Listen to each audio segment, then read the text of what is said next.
Hello and welcome to Tartan Touchdown, Scotland's voice in conversation with the world of American football.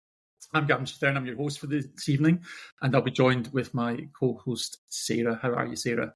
I am great, Gav. Thanks so much. I can't believe we had a really nice day today. It was like actually sunny, so the seasonal depression is now officially out of the window. I don't know how if it was sunny for our guest, but I'm sure people will be able to maybe figure out what part of the world they are from just in a second. But yes, we're super excited to be here, Gav. Thanks for having me on with us. Thanks very much, Sarah. I guess that's a great point. So after kind of really going around the world in the last couple of episodes, we've had guests from Italy and Australia. That we're speaking to someone much closer to home this evening, but someone who will be the face of Great Britain flag for taking on the world. It's new GB men's flag head coach, Nick Keyse. Nick, how are you? Yeah, very good. Thanks. Thanks for having me. It was sunny here today. I was confused. It was nice outside. I'm sure it won't be tomorrow, but yeah, summer is here soon, I guess. Our one day of spring is in February. Who would have thought it? Not me. Well, thanks for joining us, Nick. And obviously, for those that are listening to us for the first time, our series of podcasts and conversation with is where we like to talk to bodies from around the world of American football, get to know them, get to know their story and where they've got to where they are. Obviously, Nick is a very recent appointee to your head coaching role for Great Britain. Obviously, it'd be really great to hear your story. So I guess in terms of getting started, I'd always like to know how you really got into the sport and how you came into American football initially. Oh God, yeah, it's asking me to go back now and age myself in some way, but I'll try and remember. It's a weird way to start, but I guess I was really fortunate. I've got two younger brothers, and we were really fortunate when we were growing up that going to Disney in Florida was very often the kind of trip that we would go on, so we were spoiled. I think when we're obviously over there, we'd see it was the time of year, August, you'd see preseason games and different things from the NFL on telly, and kind of maybe not know entirely what you were watching, just a million stats and lots of different people running around, but kind of it was quite interesting. And then when I was in school, looking for kind of different sports to do before we kind of started sixth form, came across the fact that there was something called flag football that was happening locally. So I was at that point probably 13, 14 and started playing flag at that point with a team called the Newport City Saints, which is a massive throwback now. And and I managed to remember the date because in a trip to Florida, then we went to a kind of Tampa Bay Buccaneers training camp really to watch. It was the year after they'd won the Super Bowl and kind of hosted it in Disney. So we saw that and more or less have been hooked ever since. So I think I've been saying to everyone I've been playing for 15 years and that's been for the last 10 years I've been saying that. But yeah, essentially, kind of a new sport that I got into and have been doing it ever since. I know, that's absolutely superb and really early start in the game compared to a lot of other players. And I guess, was it just flag or did you actually get into contact at the youth level as well? Yeah, no, not contact at the youth level, primarily because of where I was really. So I think at that point, South Wales Warriors, I don't believe had a youth team. And if they did, it wasn't one I was kind of familiar with.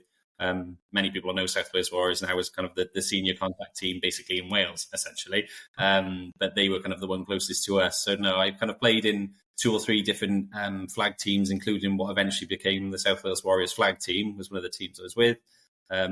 It's interesting reflecting on that because there's a number of people still in the sport now around the country who were kind of part of those teams. So the likes of Lewis Phillips or Chris Bartlett or people that kind of back then were part of this kind of initial flag team. So I didn't play contact until ultimately then I went to university. I went to university in Swansea, and then that was kind of their first year in contact football, their affiliation season, and that was kind of the start of me playing kitted.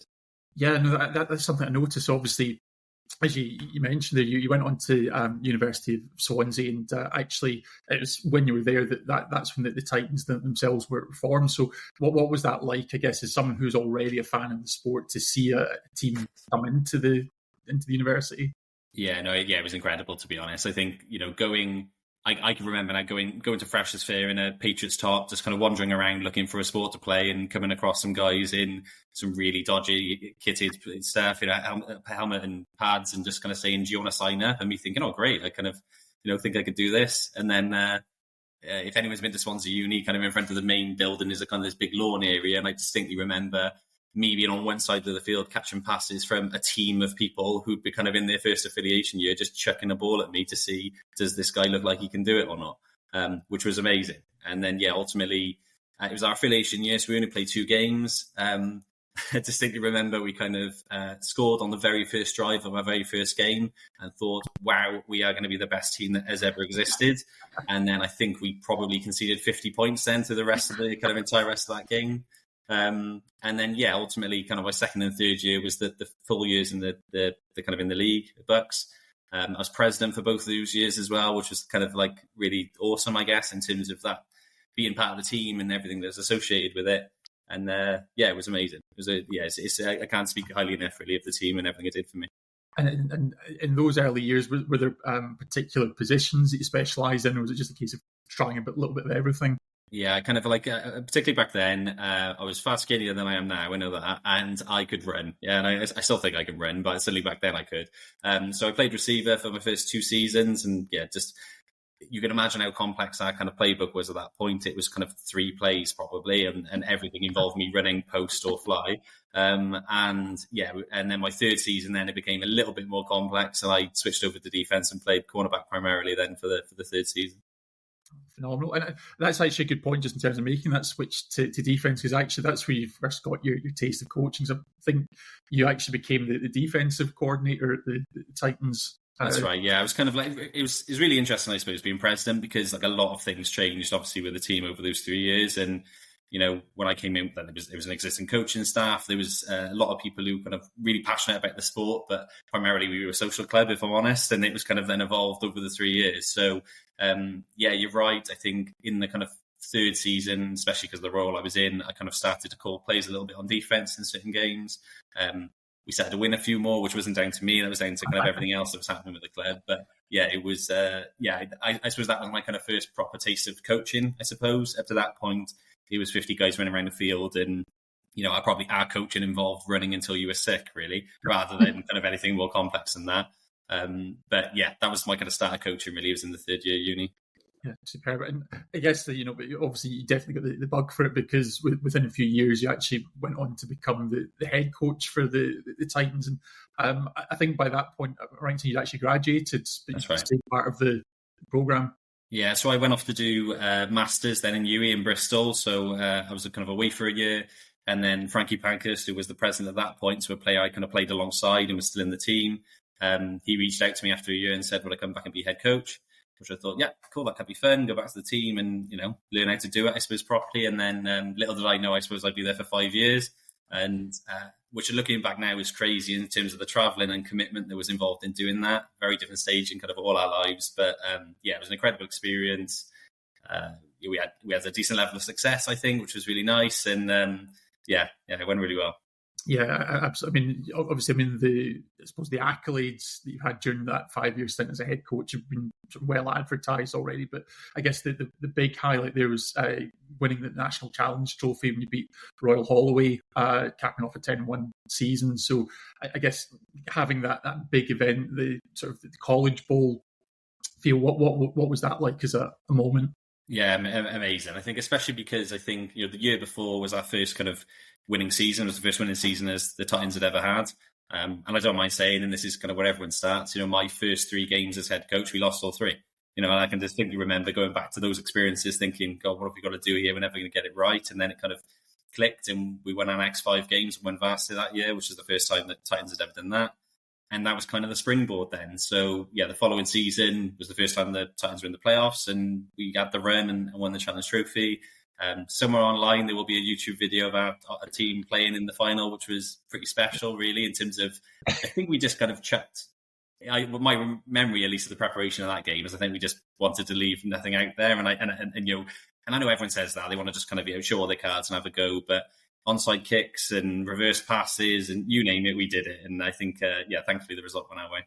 Yeah, well, do you know what? We did our homework, and there is. So if anyone wants to look for Gridiron TV, no longer going, but it's a chap, Scottish guy, Alan Price, I think ran that for several years, covered some of the flag tournaments as well. But it's still out there. You can relive the glory days. Fantastic. Well, actually, you followed that up he had an undefeated season, won Division 1 South in 2015-16, which again just shows the evolution of college ball in the UK. It just continues to go. You've got the different tiers. It's like, I think they've now almost got like an elite Premier division currently. Yeah. But again, just a fantastic achievement. But one of the big challenges with college, and you've kind of touched on that already, is I guess the churn of players. So of course there will be people who like to come back, or they take a night course at the uni to stay eligible. But you will also have your exchange students. You'll have people that just graduate and relocate. So what's that like coaching, where you have such a significant change in the team? It's a really good question. It's a really interesting challenge as well. Probably one that's, I think, put me in good stead now for kind of, I suppose, the role I'm now in and the kind of idea of turnover. But yeah, I think what I would say is the uni experience in terms of coaching evolved over time as well. So if my first and second year and third year particularly, our challenge was taking guys that had never played American football before in the kind of September Freshers' Fair back to kind of where I was.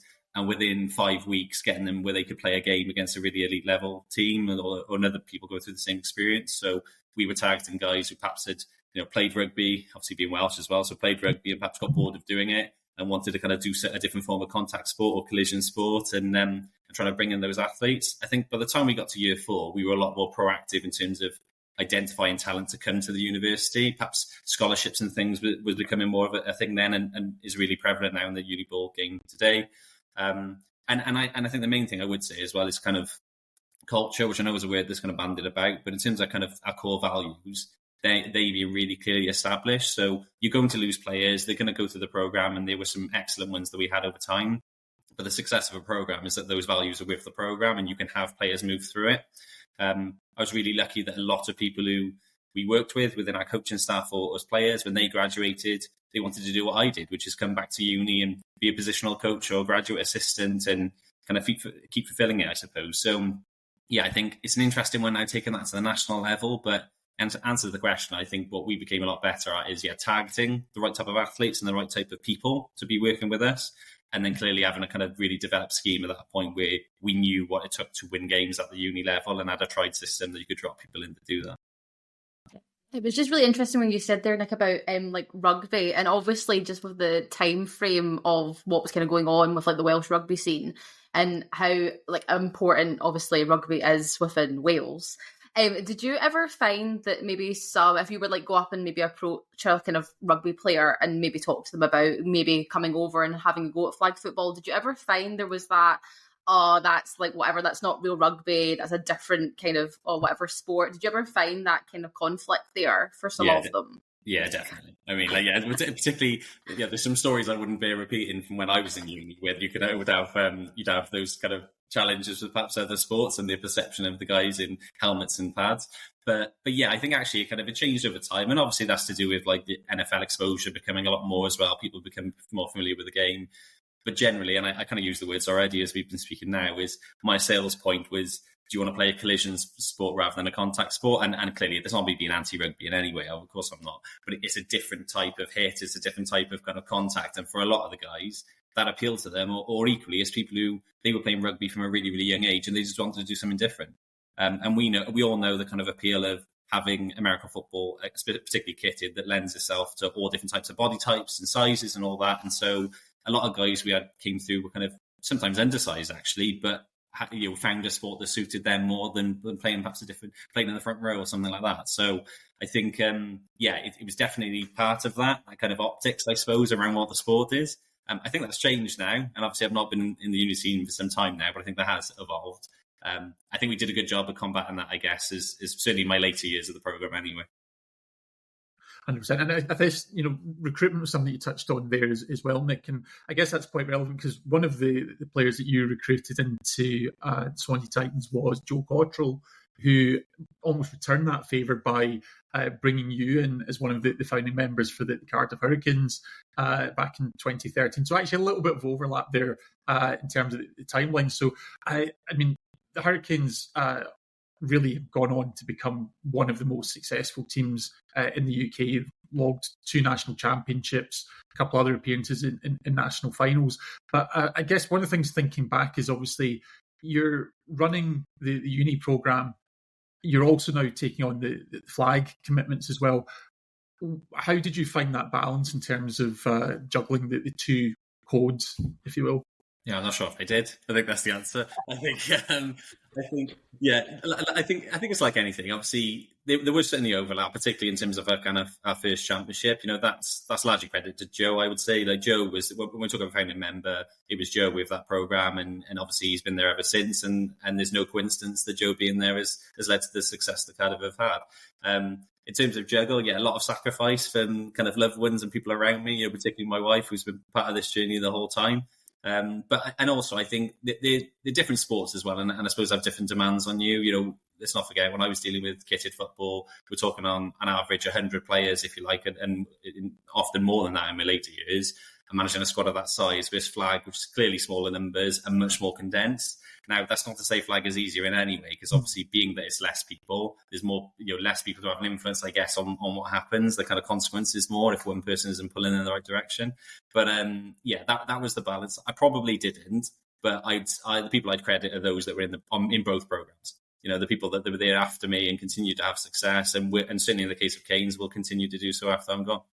Yeah, I guess just kind of challenging that balance further. You then added in some contact experience. Of course, you're already playing whilst coaching the Titans, but you then actually went to play senior ball with South Wales Warriors as well. So a really busy calendar for a couple of years. Yeah, just a bit. I think certainly physically anyway, I know that. I mean, in terms of Warriors, my kind of involvement was all over the place really over multiple years because of all the things I was balancing. But again, a good group of guys, Dean Jackson, who's kind of been fundamental with South Wales Warriors for years, was previously head coach, is now one of the key coaches of the Bristol Aztecs as well. Dean, I was best man at Dean's wedding, like a kind of close friend of mine, has been fundamental really in kind of not only progressing those teams, but I guess facilitating me being involved in some way. So, I can only speak of good things in terms of my experiences with them. In terms of everything that happened with Warriors, especially when I was kind of dabbling, we had some really good games, and personally I did some good stats and stuff, and that's all nice. But yeah, ultimately, it's a lot to juggle, and I think that's probably why I've certainly kind of settled on flag in the way that I did, is because physically it's less wear and tear on the body. We prioritise having a family and various other things, which kind of led to me kind of stepping away from Titans. But in all of those teams, and I suppose I would say this, but I only have good things to say about all of them. Like they've all were kind of very accommodating to me, and perhaps kind of what I think is the right way to operate football teams or have success. And I think that's kind of translated into some of the success we've been able to have. So yeah, it's been great.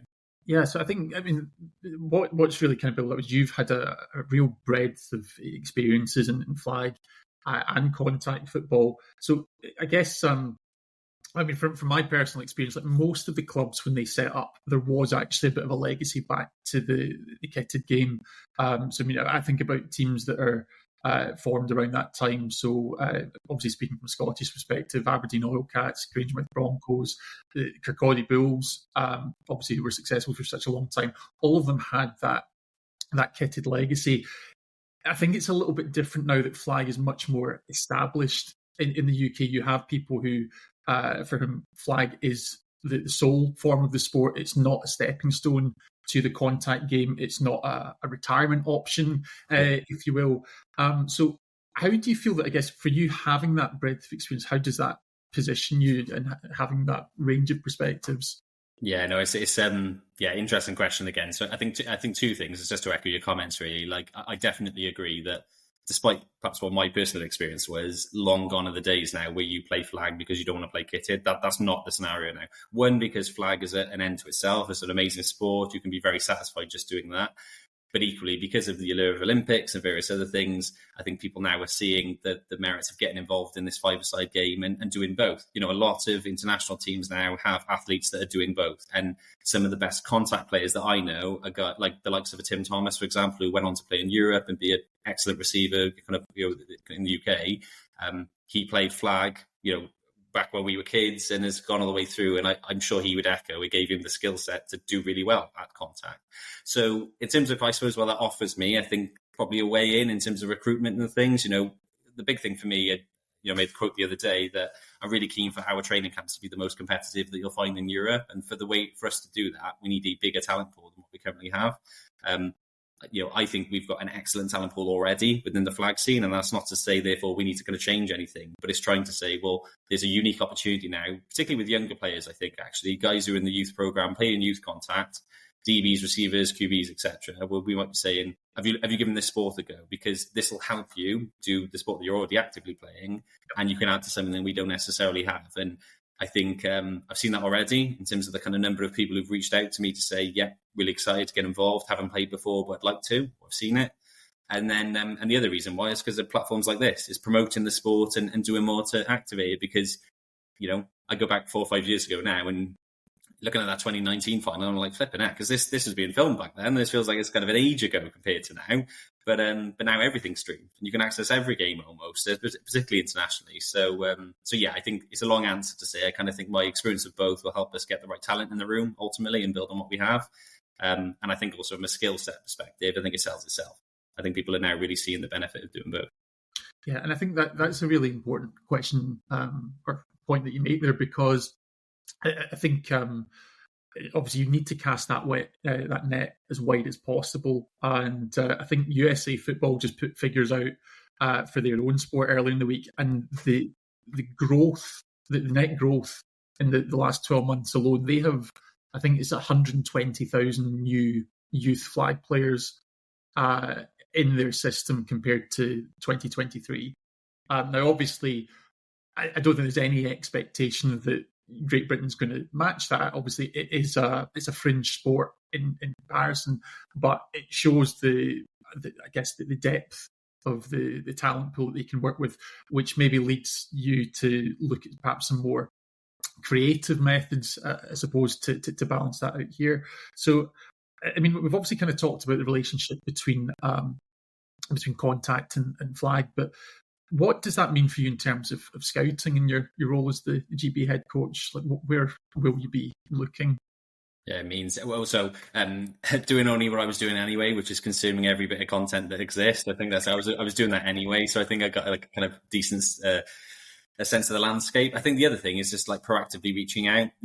There's such a thing in terms of kind of, as we're trying to protect people's egos and saying, oh, this is a national program, they should come to us, and if they don't, then we don't want them here. Like, now, ultimately, when you get them in the door, they need to buy into our values, they need to be committed. But we know of good examples in the program already of perhaps Americans with British passports who, by happenstance, searched British American football and then realised it was a team. Even I clocked, listening to the podcast of Liam Harper and Ollie Dye describing their experiences of kind of by coincidence, really, that they kind of came across the sport. And that's great because they're great players and it's great to have that. But I want to be in a position where it's not by luck that we found people. It's that we're actively going out in those right pools, I suppose, looking at, go back to my days then of those dual sport athletes, people that we know that have skill sets that would lend themselves to flag. I know that there's a number of basketball players, for example, who've reached out to me or sports I'm speaking to where they say, yeah, I know this person. I think that's part of our role for all the coaching staff, actually. It's reflected in the way we put the coaching staff together because we're scattered around the country, and that's good. And you might have heard, I think, obviously, as much as Keynes will hold a special place in my heart, if you like, I'm not playing for Keynes anymore or coaching because I really see that being independent is important, and it's to afford me the platform to honestly engage with all these other teams and look and try and identify talent. So we got a good sense, I suppose, of who's out there already. But I think, the answer to the question is trying to engage with other sports, other platforms, continuing to fire things that such, the ask I put on platforms such as this is, and it's happened already, is if you're somebody watching that you've come across this podcast and think, I don't know about flag football, but I'm going to listen to this bloke talk about rubbish for an hour. And he says, well, reach out, which is what I'm saying. Stop talking about myself in the third person, you know what I mean? But they can do that. They can find me on everything, and I'm keen to have those conversations. And if they can add to our programme in any way that they can add to it, then I'm keen to have them there. And that's ultimately what I want to do. Yeah, and I think that is a really important point you make, just in terms of looking at different sports. I mean, basketball it is an interesting one because certainly we've spoken to some of the members of the US flag program, particularly the women's program. A lot of those players, like Savizzi Graici, even Vanita Crouch, are both basketball converts, really, because there hadn't been that pathway going into college to play American football in the same way that perhaps the male players did. But then even if you look at the NFL's international player pathway, so I guess with the Welsh connection, there is one very familiar player in Louis Rees-Zammit, who is obviously a rugby convert, but also we previously spoke to Praise Olatake, who is the Scottish-Nigerian representative on the player pathway, again a receiver with the Caroline Panthers, but he didn't play in college either. He actually went to Ohio State as a track athlete. But again, it's having those physical attributes and also having those values, those intangibles that can be molded into something. And even thinking about, I guess you also have at the next level down, you have the NFL Academy in Loughborough. So again, there's lots of different high performance programs now that are identifying athletes with that British connection. That's giving you loads of options to work with. And I want to say, I think your words are exactly right there. It's high performance doesn't necessarily have to be in football at the moment, because again, there's only a certain size pool, isn't there? So, I know already that, on the list of people that I hope will be at our camp in March and potentially in April, we have people who are trying out for the CFL at the moment, or who are playing in a European team, who didn't realise that GB had a flag team, knew they had a GB contact team, and that kind of crossover. Again, I'm very realistic. Not all of those players will lend themselves to playing flag. They have to come down, and even if they do, perhaps their personal circumstances or professional circumstances won't lend themselves to being in the programme long term. I'll take the small victories in terms of competition that will add to our camp anyway, and that's good. But again, the only people that will be selected for our teams ultimately and to be in the programme will be ones that are committed and will be adding value and aligned to our core values.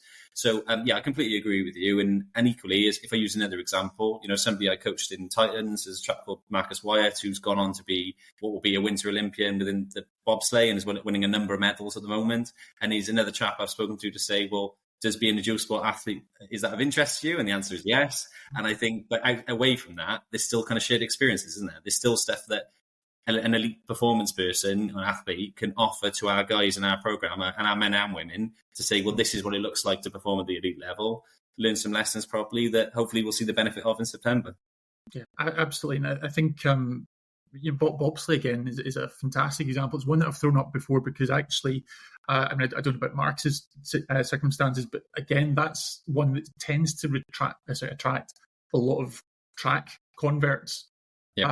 Summer games and athletics. So I think it just shows that there's plenty of potential, and if it just gives you that opportunity for competition for places, it can only be a good thing. But I suppose it is interesting because certainly with the Americans, there's certainly members of their squad have talked a bit about the potential of the likes of a Tyreek Hill, a Patrick Mahomes, Lamar Jackson coming in and taking the places. Clearly for you, it's all on the table.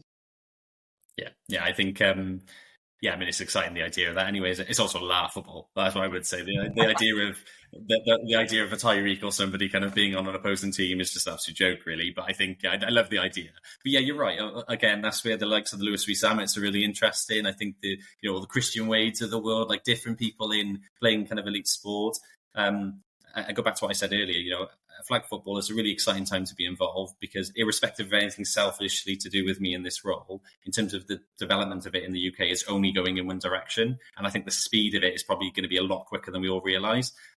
Clearly, we all talk about funding. We need to see evidence of that. We need to see that actually being pumped into grassroots and seeing the benefit. But I think the key thing for me, and I'm going to contradict myself a little bit here, but one of the points I really enjoy about flag is how accessible it is, because ultimately it's 5 people, it's a field, or 10 people, and you can do what you need to.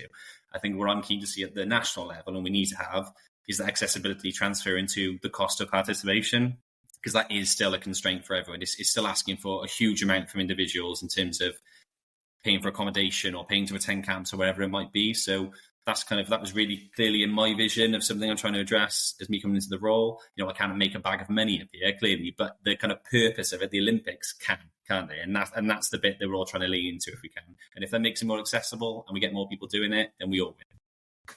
Absolutely, no, that's superb.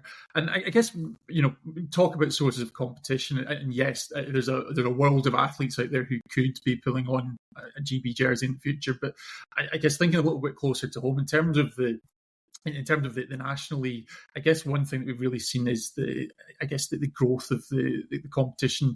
So, I mean, coming back to your time at Keynes, I think you started off 2013. That was a time when basically had Kirkcaldy Bulls dominated everything. And I guess it was all a little bit up in the air, who's going to take that spot. And initially it was the London Rebels were probably the first team to grasp the nettle. But actually over the coming years, there'd be various different teams that would kind of enter the fray. I'd say you won in 2014. Then we had the Rebels won a title, Birmingham Lions won a title, quite a big contact presence in that team. Yeah. And I think what we've seen now is that there does seem to be a core of different teams that are competing. Obviously, like for yourselves, I think the Hurricanes, you played multiple finals against London Smoke. You had a big semi-final win at this year's Nationals against them. So I guess what can you speak to about the strength of the domestic league in terms of feeding into that? Yeah, no, it's certainly changed. I think if I can recall, kind of in 2014, so I was playing slot receiver at that point, and I played running back as well. You had a running back in the backfield as kind of part of what your standard offensive package would be. You don't see that anywhere now, really, because people have realised as long as you can tackle, that doesn't really work. The big change, I would say, this night and day from 10 years ago is the quarterback play. I think that's fundamentally what's different now. Is if you look at the elite teams, if you look at Smoke, Hornets, Keynes, Reading, Crows, like different people now. I think Titans, a lot of the elite teams have the elite quarterbacks, and obviously that's not by accident. It's obvious it would happen, but I think that's why the standard overall is now increased. And then like anything as well, I go back to what I said, it's the number of people doing it. So if I speak to Keynes, this is the first year where Keynes will have a second team, and that's due to the number of people that have now joined up to the sport and really capable players, I would say.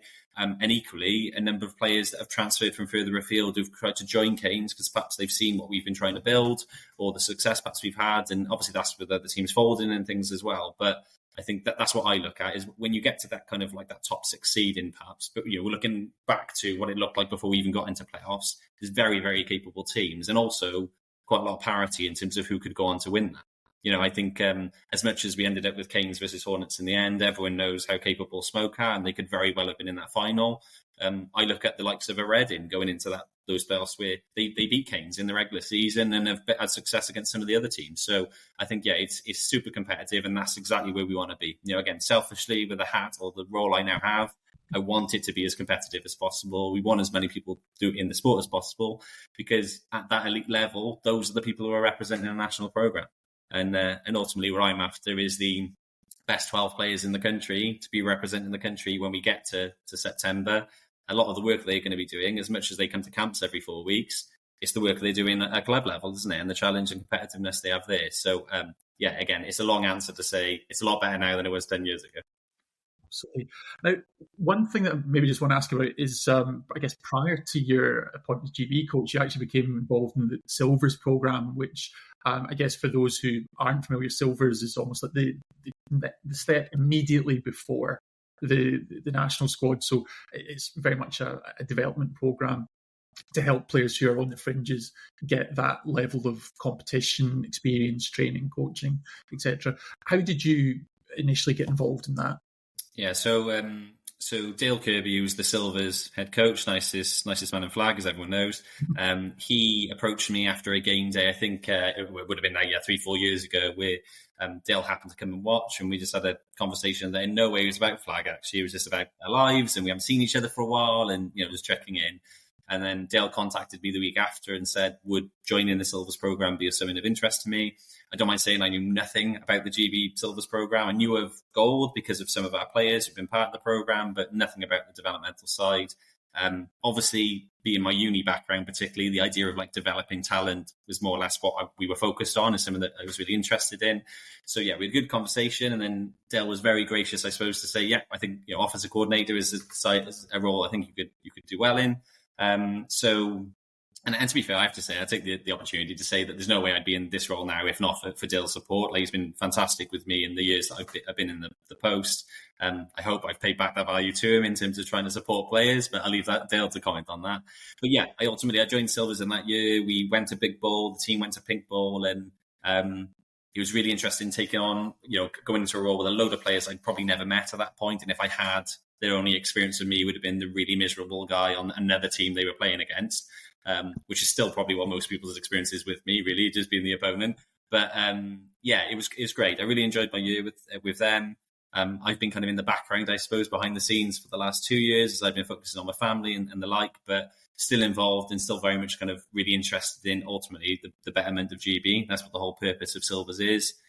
For me, clarity of purpose is really important when you're developing a program, and that's the messaging I'm trying to really emphasize now in this new role.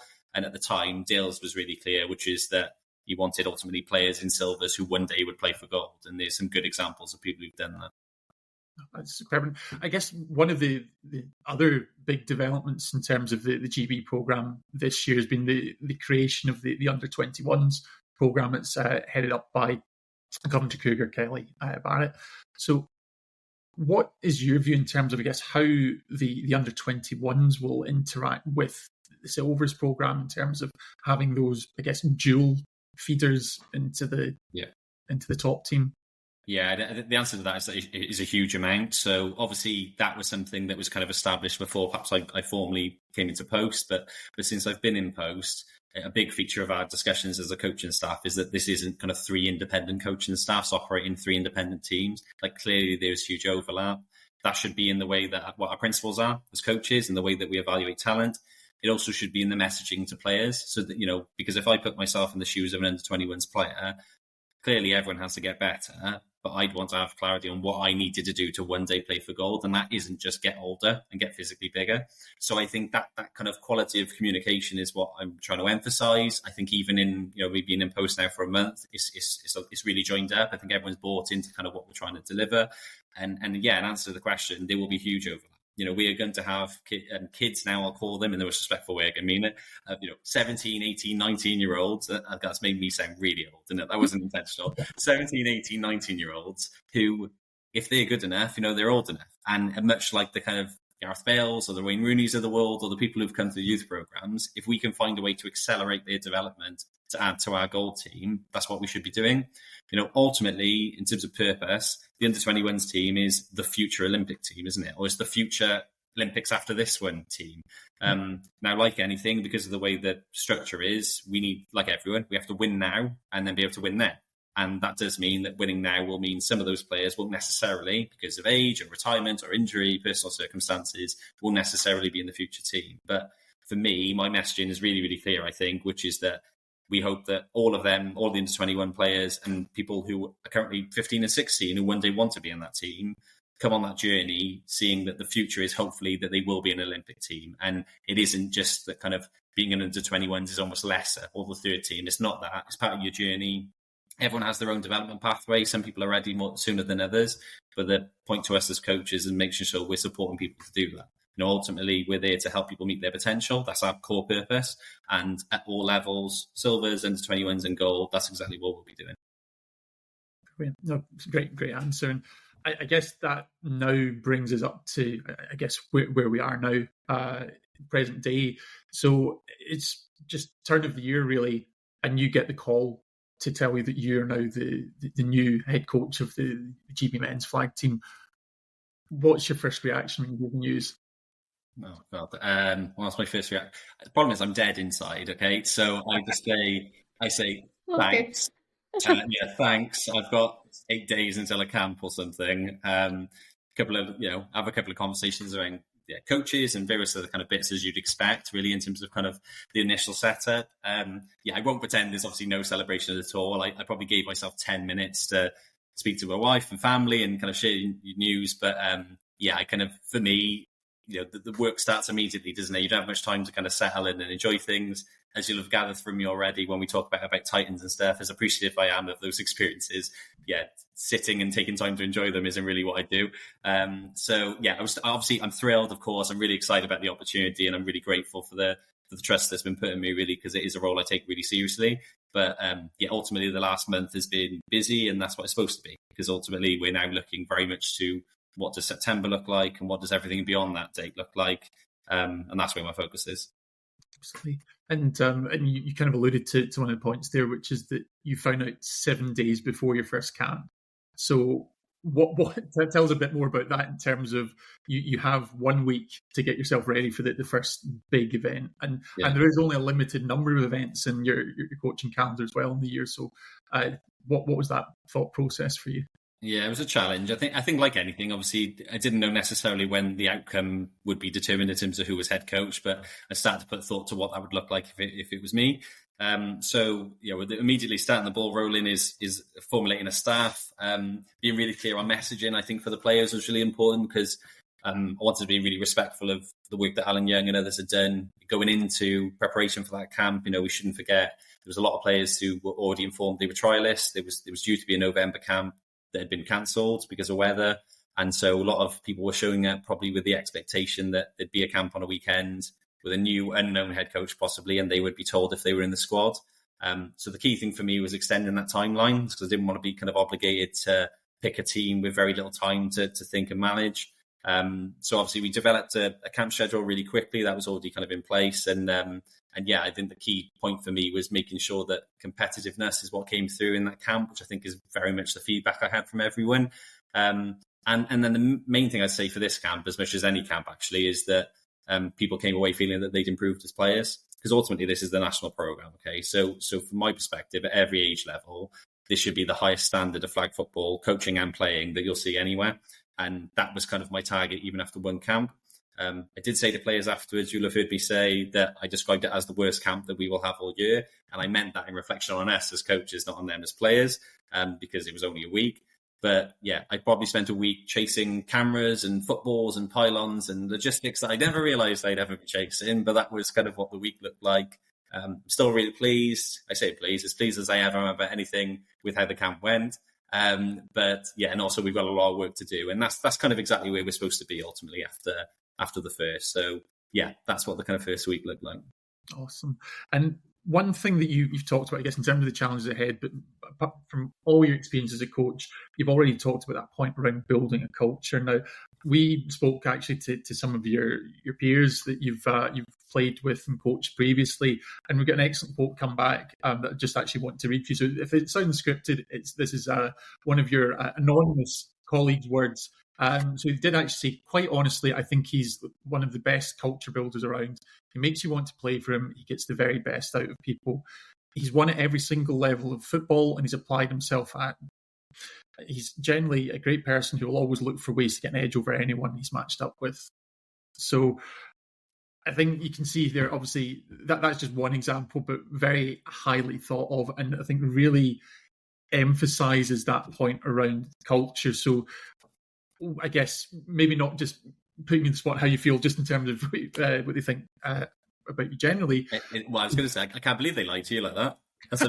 I was going to say you'll need to pass a $5 to whoever that was. Thanks so much. Yeah, no, I mean, yeah, in terms of how I feel, yeah, it's incredibly generous, and I'd probably relevant to what might be the question. I think, listen, anything I've, and it's not that I've done things, it's people we've done as a group. Everything's team, isn't it? And I think I've been really, really fortunate at all levels that I've been involved in.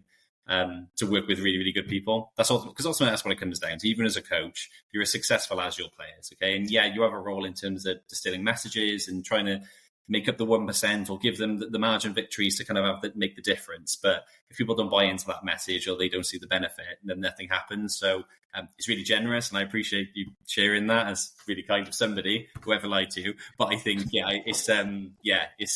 ultimately it's down to the people I've worked with. I credit them with everything.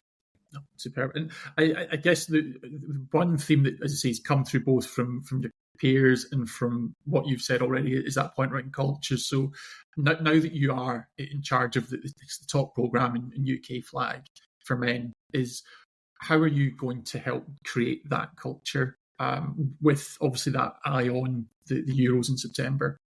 Yeah, I think ultimately it comes down. So if we talk about kind of creating culture, it's back to what I said a bit earlier about kind of culture being programmed really, and wanting to be the players can pass through that program and the values still exist. But I'd say it's just being really, really explicit on what those values are. And everyone would say those values are winning, because that's ultimately what we all want to do. And this, I don't apologise for kind of wanting to do that, but I'm more interested in kind of what you need to do in order to win or to give yourself the best chance to win. Ultimately, this is sports. Okay, nobody can guarantee anything in terms of results.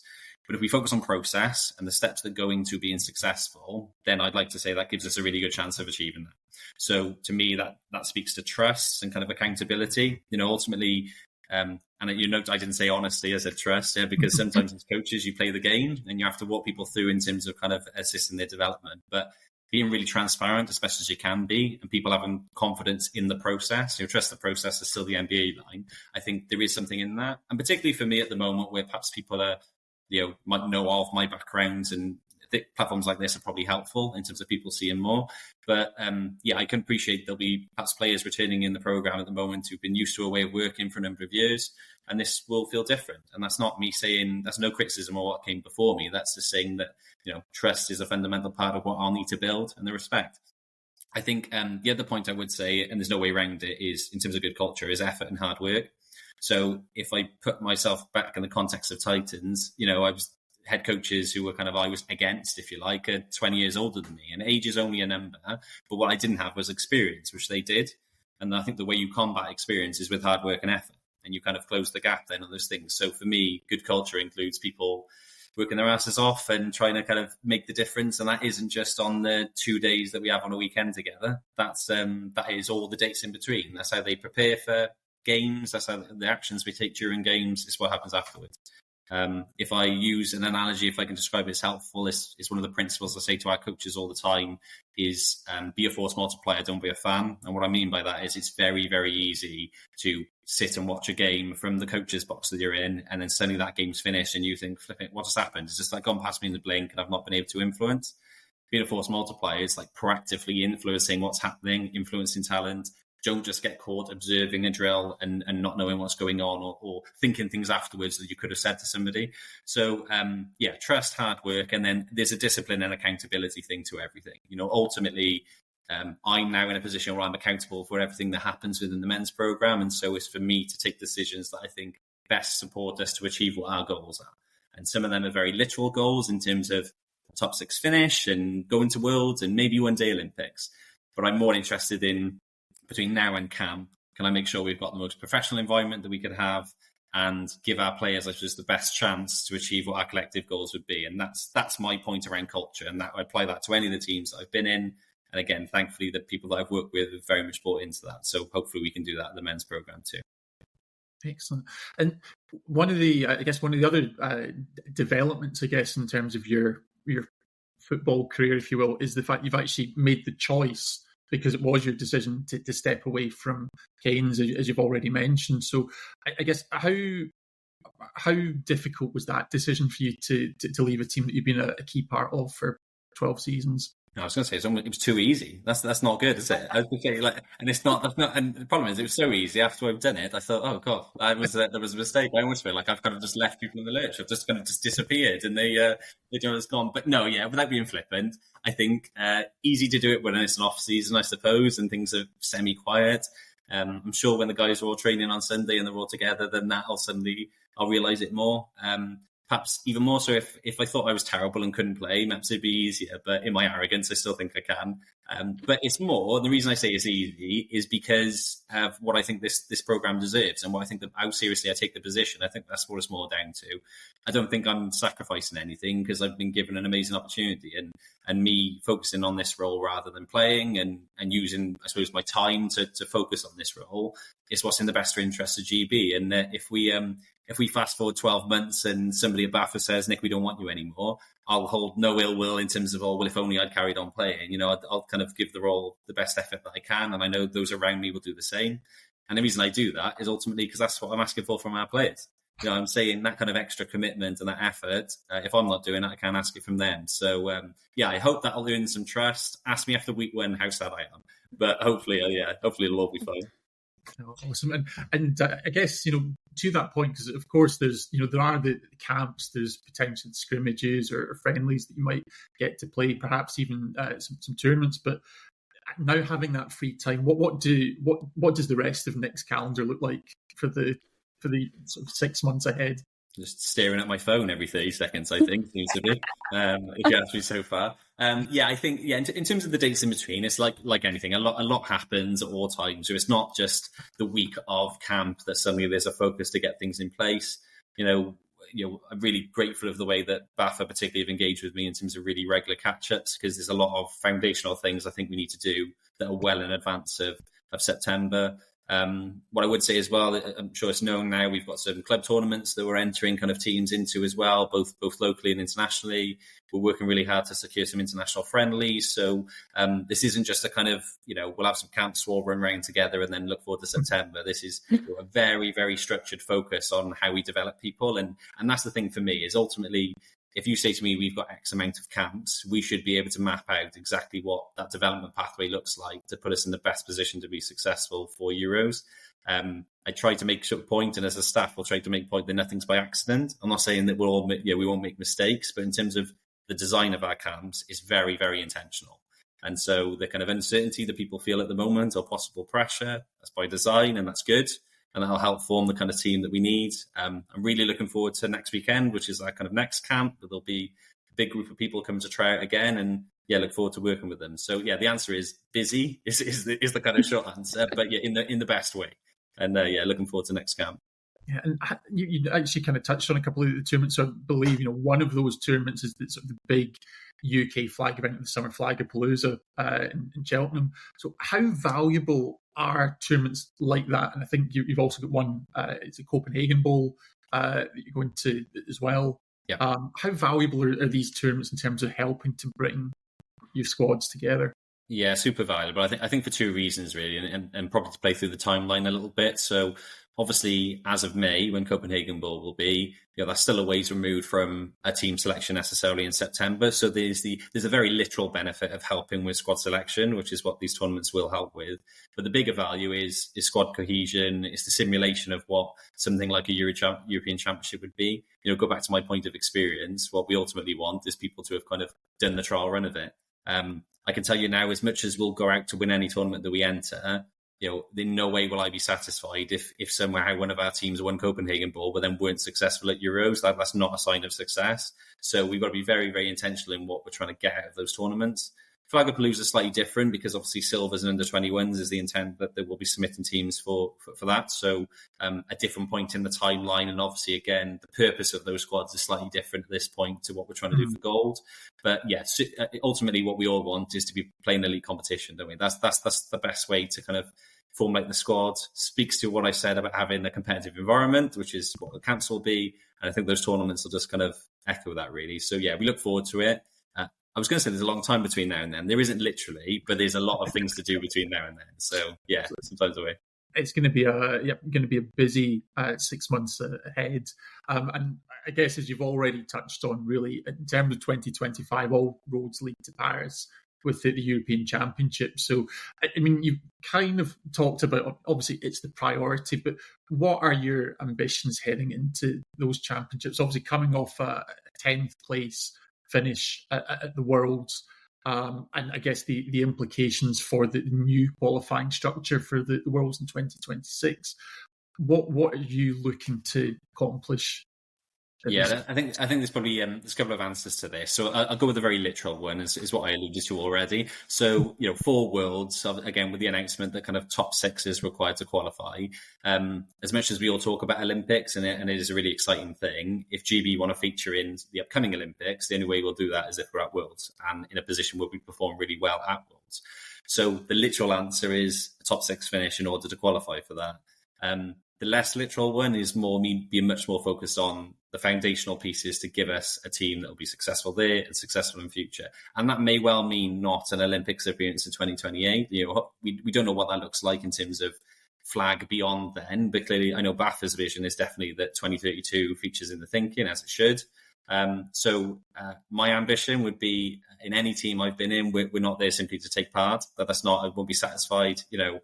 I can look back now. I'm talking about myself again, but it's because I look now and kind of roll my eyes a little bit. But I think in my 3rd or 4th year of uni, I do remember kind of saying at a freshers, a kind of combine session we did with 100 athletes, saying that if you came from a background where taking part was what was most important, you're in the wrong room. And I kind of mean that a little bit with GB too, in terms of a promise. If we finish top 6, as much as we will have kind of achieved the goal of qualifying for Worlds, I don't believe there's anyone in our program that would be satisfied with that as an outcome at the moment. And that's good. That speaks to the ambition of what players, the returning players, did last year and what their experience were at Worlds and a lot of success that they had, and also not being satisfied by that in any way. So the benchmark is kind of moving, if you like, and it needs to move at the pace if we want any chance of competing in the Olympics. That's reflected in how kind of what my ambition is for the tournament. Play by play, control the controllables, all the generic things we would all say, but ultimately, yeah, we're going there with a very clear goal, and that's to go and compete. Yeah, absolutely. I mean, it is a very competitive field because, of course, I mean, from certainly the men's side, Austria obviously made it all the way to the world finals. You had Switzerland did a fantastic campaign in terms of finishing third, and in terms of what we saw from GB at last year's tournament, some very close games. And I think we can obviously talk about beating the European champions Germany in the group stages, and some very tight games that went either way against the French. Obviously in defeat, but then against the Spanish, come down to final extended and repeated play to close that one out. So I guess what I'm trying to get to is it's a very competitive field, but there's fine margins as well. So when I guess you can see that there is the talent there to match up, but when it comes down to delivering in the moment, how important is the mental side in terms of preparing? Yeah, hugely important. And I think particularly because, as you say, the margins are so fine now. I think gone now is it just purely about having the kind of more athletic team or the better team. I think there's a lot more parity amongst everyone. So I think for us, it's, again, controlling what we can control. So being the most prepared team is part of it. And there's a huge amount of good work that existing players and staff have done that was reflected, I think, in the performance that they had at Worlds. And I think the other thing is us making sure we're difference makers in game. So the key bit for me is, listen, we want to win every half. But what I'm particularly passionate about is making sure that we win all of the second halves. Because if we do that, then we're adjusting in the right way and doing it better than our peers. And that's the challenge to us. Again, it's flagged. The margins are tight. If you look at the games from Worlds, there's a lot of things in there that could have meant the results went against GB. And because of their resilience and the mental aspect, I think that the preparation they put in advance for sports psychology, etc., they showed a good level of resilience in order to end up on the right side of those results. And that's good and something we need to really build on, and we will. At the moment, we're trying to find the athletes, I suppose, that show those traits and that understanding, that kind of resilience, mental resilience, physical resilience, to be able to kind of cope in those environments because they are high intensity. But yeah, it's a critical aspect. And this is elite sport now. So, flag's kind of catching up to that because it's still ultimately amateur, but it speaks to my comments, I think I said already, around professionalism featuring in the way that we approach everything. And that's in every aspect of the game. So, it's fundamental. Yeah, I had a really interesting conversation with Grace and Ellie, who are part of, obviously, the women's Team GB flag team. And they were talking about that mental state of when you come off something and you win and you instantly have to go to the next, and how that it does take that resilience and you can't get swept away in the emotions and have just getting caught up and everything going on. So what do you kind of hope to instill in your players for that? Is it just we have to keep going to get to that end goal? Or do you take the 5 minutes, celebrate it, and then go, right, okay, now we can move on? Yeah, I kind of, there's an answer I would have, and then there's an answer I think perhaps what I would distill to players. So I'll go with my answer, okay, which is, the game is here to be a step ahead, isn't it? Yeah, so ultimately, again, what does being satisfied or successful, what does that mean to you? And for different people, that'll mean different things. We, as a program, we will find what that is with our players, because that's not something, I can impose whatever I want, but ultimately the players will have a sense of what they think is successful and being resilient. I could go to Cardiff Hurricanes. There are games this year which I would describe as trap games, after very high highs of beating some successful teams and then seeing the game afterwards and having the awareness to say, this is a dangerous game in a scenario now from a mental perspective rather than anything physical. And I think that's the point for our players. There's nothing wrong with being, enjoying the moments. Again, it's important you do that. Personality on the field is really important. You don't want people just being robots in their approach. But I think certainly in my role as head coach, that kind of finger on the pulse, I guess, in terms of when people need more or less in terms of a drive, that's really what the head coach's role is. That might be the arm around the shoulder to say, we lost that one, but we're going to make sure that loss doesn't affect the next game. Or that might be the great, we've had success here, but it's one game and we're on to the next one and we haven't met our goal yet. And I don't mind saying that if in a world where, and I'm sure this is the case for everyone actually, that in a world where you're successful at Euros and God forbid you win it, but that isn't the end goal either, is it? That's what we've all talked about. That's just a step towards where ultimately everyone is trying to get. So I think the answer is it's kind of really, really clear focus on where we're trying to get to. Celebrate the good things and kind of, I suppose, don't get too bogged down in the bad things. But yeah, for me, is to make sure we're kind of pulling the bus, driving the bus, whatever you describe, whatever analogy you want. Yeah. You kind of talked about the fact that they have access to sports psychologists. I know that they've kind of come in and had a chat, but I guess one of the headlines that's come in with the Olympic potential is the money that's coming into BAF. And I know that you perhaps not personally pulling the purse strings, but if you look at, I guess the USA would be the benchmark where they have access to full-time nutritionists, to strength and conditioning coaches, to counselling and mental health support. I guess, where are the areas where you think that the programme could perhaps become more robust in helping to become the most prepared team? I mean, listen, all of those aspects, I would say. I think like one of the interesting things with Flag is because it's ageless, he says, even things like coaching, all coaches that exist in the UK all play. They're all still doing that, and that's a good thing. But in terms of like support staff, then it makes it an interesting dynamic in terms of building a coaching staff that are focused on coaching and not having perhaps other interests. And sports psychology or sport strength and conditioning is something that's kind of very individual at the moment. It's something that people do off their own back rather than have a kind of a structured program that people follow and is given to them. And I think that's certainly areas that I've got experience in and that we're leaning into more. It speaks to a very conscious approach, I suppose, in terms of the type of athletes that we're trying to target as well.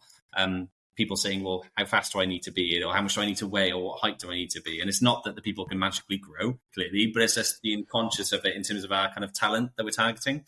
So that's a big feature of it. And again, on the money side, I think it's back to what I said earlier. Like ultimately where we'd love to get to is that there isn't a cost for participating with a national program. There's a physical cost, there's a mental cost, and there's a commitment and effort that we're asking for. But what I don't want it to be that the people who can play for our national program are those who can afford to. And I think that's not where we want, and that's probably where we are at the moment, and we've got a ways to improve on it. I think we all know that that's a constraint and something we're trying to overcome, but that's probably my primary focus. And then outside of that, then there's kind of front end work I've just described. That's how we'll see the benefits then in September and beyond. That's what will kind of tip the margins really is doing that foundational work up front, and that's where our focus is at the moment. Yeah, absolutely. And I think, as you say, obviously the big focus is first and foremost on the Euros with a view to what that unlocks for the Worlds. Maybe just looking slightly further ahead, obviously, it's no surprise to everyone by now that Flag is going to be a part of the Olympics in 2028. But when the details started to come out late last year on the format, you're starting to hear that there's only 6 teams are likely to be in that. Now, obviously, as you mentioned before, GB men finished 10th at the Worlds, I think currently ranked 14th. So if the Olympics were tomorrow, would be on the outside looking in. Are you disappointed that it's starting off in such a small scale manner? Yeah, I mean, I'm speaking from the perspective of a fan now, I guess, same as anybody else. I think, it is obviously in terms of it's a limited field. If I'm honest, do I lose any sleep over it whatsoever? Not in any way. And that's primarily because it's not in our controllables. It's not something we have. My focus is more saying, well, if there's 6 teams, we know who one of those 6 is going to be. So that's immediately 5. And then, if the point is having all the kind of national champions from around the world, then we know where our target needs to be as GB. I think, what's interesting context for this is not forget the last year with Worlds, one of the teams the GB beat was the European champions. And whilst I think absolutely Germany will be back with something to kind of fight for it, because they'll be reflecting on Worlds being disappointed, no doubt, and there's no way they're going to go away quietly. So the challenge is very much there. But I think it's in our gift, really. I kind of look at it and say, if it was more than 6, it's the same as Euros. If somebody said you don't have to finish top 6, you can finish top 10, then I suppose naturally people ease back a little bit and maybe they relax. But that's not where my focus is anyway. So if we don't earn the right to qualify for Olympics, I'm sure people will be disappointed, but it'll be on us if we don't. And that's my focus really. We've got to perform in such a way that we need to be there, and we're one of those 6. Yeah, Absolutely. And I guess I think from what I understand is that there's a number of other sports that are actually in the same situation. They're being trialled out, and I think they're kind of limited to that 16 format as well. So it's nothing personal against the sport that we love, but I think definitely you're already starting to see that I think USA football's building relationships with Australia, and I know that they talked even at the previous World Championships about how they are already keeping one eye in 2032. That it is about, obviously, yes, ideally if it's a 16 Olympic, you want to be there in merit in LA, but they obviously want it to be a long-term fixture as part of the Olympic program. Yeah, I think we all hope that that's the case. I mean, yeah, on that, I mean, again, we're all speculating, aren't we? But I think if you were going to say flag football's first year in the Olympics, where can it be to give it its best chance of being the long term? I think LA is probably the best place to start.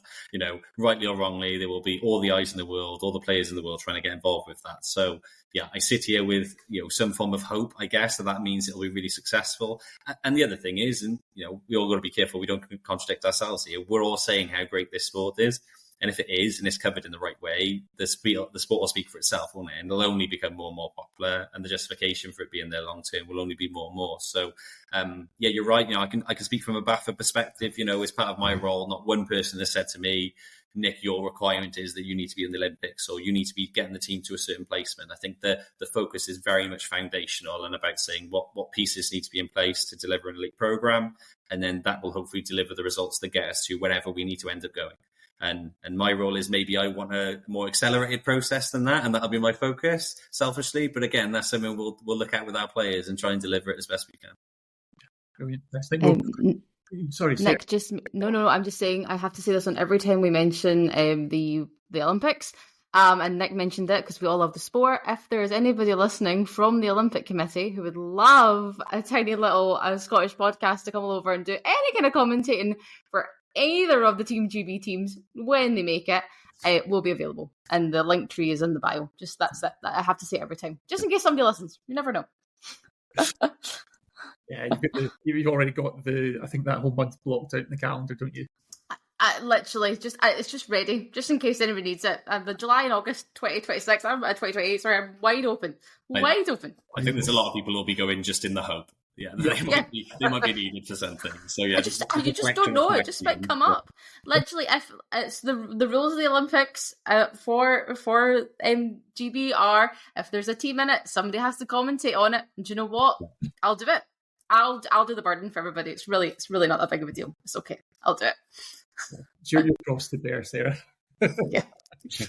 Well, I think we're kind of moving towards the ending. But I guess one thing I just want to ask, obviously, it's a really busy season ahead for you and for all the teams. I mean, we've already seen some of the winter tournaments underway, and I think the Division 1 of NFFL starts in just a couple of weeks.